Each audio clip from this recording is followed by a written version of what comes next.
ஹாய்ங்க. இன்றைக்கி வந்து நம்ம டீ ஆர் காஃபி பாட்டோட ரிவ்யூஸ் தான் பார்க்க போகிறோம். ஸோ இது நமக்கு ரொம்ப காம்பேக்டாக இருக்குங்க. ஹேண்ட்பேக்கில் வைக்கிற அளவுக்கு தான் இருக்கும். ஹேண்டிலையும் டிட்டாச்சபிள். ஸோ நம்ம டிட்டாச் பண்ணி உள்ளே வச்சு பாக்ஸில் போட்டு ஹேண்ட்பேக்கில் வச்சுக்கலாம். அந்த சைஸ் தான் இருக்கும். ஸோ இது வந்து நமக்கு சுடுதண்ணியும் காய வச்சுக்கலாம், டீயும் போட்டுக்கலாம். இதில் ஒரு பெரிய மைனஸ் என்னென்னா வந்து இந்த பிளக் பாயிண்ட் ஒயர் வந்து ரொம்ப ஷார்ட்டாக இருக்குங்க. ஸோ நமக்கு வந்து பிளக் பாயிண்ட் கிட்டே இருக்கணும். ஆன் பண்ணிவிட்டு அவ்வளோதான். கீழே அதுலேயே வந்து ஒரு பவர் பட்டன் ஆன் ஆஃப் இருக்கும். நம்ம அதையும் யூஸ் பண்ணிக்கலாம். இது வந்து ஆல்மோஸ்ட் கெட்டில் மாதிரி தான். ஆனால் நம்ம கெட்டிலில் டீ காஃபி போட முடியாது. ஸோ இதில் வந்து நம்ம டீ காஃபியும் போட்டுக்கலாம், சுடுதண்ணியும் காய வச்சுக்கலாம். ஸோ இப்போ வந்து நான் வந்து இதில் 4 டம்ளர் வந்து டீ இதில் பிடிக்குங்க. இந்த சைஸ் டம்ளரில் டீ பிடிக்குது. 600 ml தான் போட்டிருந்தாங்க. இந்த நம்ம நார்மல் டீ கப்பில் டீ போடுற மாதிரி தான்.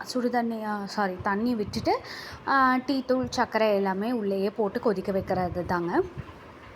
ஆனால் என்னென்னா நம்ம வந்து ஸ்டார்டிங்கில் பால் ஊற்றிட்டோம் அப்படின்னா கொதிச்சோடனே அது மேலே வந்துகிட்டே இருக்கும். நம்ம எடுத்து நீங்கள் இது பண்ணாலுமே அது மேலே பொங்கிடும்.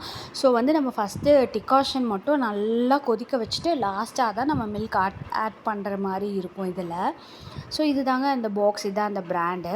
ஸோ எனக்கு இது நியூ பிராண்ட் தான், ஃபெமிலியரான பிராண்ட்லாம் கிடையாது. ஆனால் வந்து இது நமக்கு ரொம்ப யூஸ்ஃபுல்லாக தான் இருக்குது. இது என்னென்னா நம்ம கெட்டிலில் வாஷ் பண்ணுறதுக்கு சிரமமாக இருக்கும். இது அந்த மாதிரி இல்லைங்க, ரொம்ப ஈஸியாக வாஷ் பண்ணிக்கலாம். அதுவும் இல்லாமல் என்னென்னா ஆஃபீஸ்லலாம் வந்து நம்ம அடுப்பு வச்சு இது பண்ணுறதுக்கு இது ரொம்ப பெஸ்ட் ஆப்ஷனாக இருக்கும். ஸோ இப்போ நல்லா கொதிச்சிருச்சு. பால் நான் உள்ளே ஆட் பண்ணிட்டேன். ஏன்னா பால் ஆட் பண்ணோடனே அது மேலே பொங்கி வர ஆரம்பிச்சிடும் கொஞ்சம் நேரத்துலேயே. ஸோ நம்ம பார்த்துட்டே இருக்கணும், வெளியெல்லாம் போக முடியாது. பாருங்கள், நல்லாவே கொதிக்க ஆரம்பிச்சிருச்சு.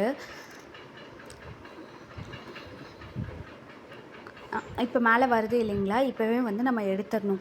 ஏன்னா கொஞ்சம் நல்லா மேலே வர ஆரம்பிச்சிச்சு அப்படின்னா அதுக்கப்புறம் நம்ம எடுத்தாலுமே அது நிற்காது, ஃபுல்லாக நமக்கு பொங்கி தான் ஆகும். ஸோ இங்கே பாருங்கள், நான் எடுத்துட்டேன். ஆனாலும் அது மேலே வந்துகிட்டே இருக்குது பார்த்தீங்களா? கொஞ்சம் ஷேக் பண்ணிட்டே இருந்தால் தான் நிற்கும், இல்லைனா வந்து நமக்கு பொங்கிடும். அதனால் நம்ம பால் கடைசியாக ஊற்றி பொங்குறப்ப எடுத்துடணும். ஃபஸ்ட்டே டிகாஷனை நல்லா கொதிக்க வச்சிடணும். அவ்வளோதாங்க. இது வந்து யூஸ்வலாக நம்ம டீ கப்பில் ஆற்றுறோம் இல்லைங்களா? அந்த மாதிரியே இது பண்ணிக்கலாம். வேறு வெசலில் யூஸ் பண்ணணும் அப்படிங்கிற இதே கிடையாது. நமக்கு ஈஸியாக இது ஆற்றுறக்கும் நல்லாவே இருக்கும். கீழே சிந்துறது அந்த மாதிரி எதுவுமே இருக்காது. இது வந்து நமக்கு ஒரு பெஸ்ட் ஆப்ஷனாக இருக்குங்க. ரொம்ப காம்பேக்டாகவும் இருக்குது, ரொம்ப குட்டி தான். ஸோ நம்ம எங்கே வேணாலும் எடுத்துக்கலாம். கிட்ஸ் ரூமுக்கு இது பெஸ்ட் ஆப்ஷனுங்க. நமக்கு இப்போ சூப்பரான டீ ரெடி. நீங்கள் இதை ட்ரை பண்ணி பாருங்கள். உங்களுக்கு ஹெல்ப்ஃபுல்லாக இருக்கும்னு நினைக்கிறேன். Thank you so much.